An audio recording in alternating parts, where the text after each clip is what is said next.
Hello friends, I am C Vardhaman Daga. ध्यान से सुनना।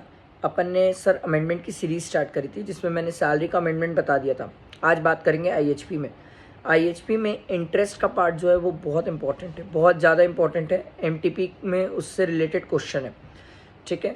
तो आईएचपी में सबसे सिंपल आप ऐसे याद रखो, सर हम नॉर्मल प्रोविजन में हैं कि हम 115 बीएसी में।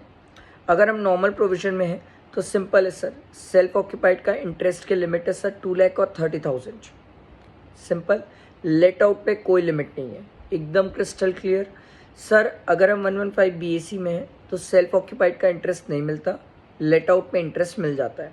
जितना भी इंटरेस्ट होगा लेट आउट में मिल जाता है, कोई लिमिट नहीं है। Crystal clear.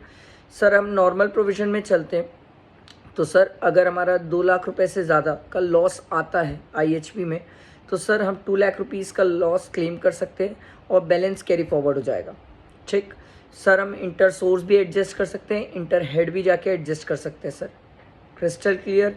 ब्रॉड फॉरवर्ड रहेगा तो ब्रॉड फॉरवर्ड लॉस भी आईएचपी का एडजस्ट हो जाएगा आईएचपी से। ये नॉर्मल प्रोविजन की कहानी।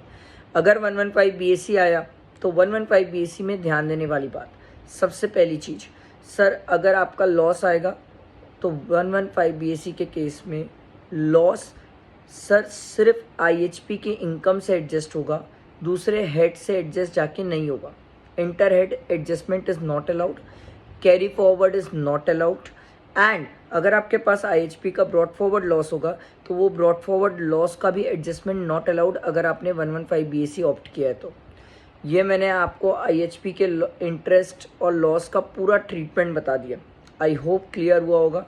लाइक करना, फ्रेंड्स को शेयर करना, डेली ऐसे ही शॉर्ट्स इंपॉर्टेंट रहेंगे, ठीक है।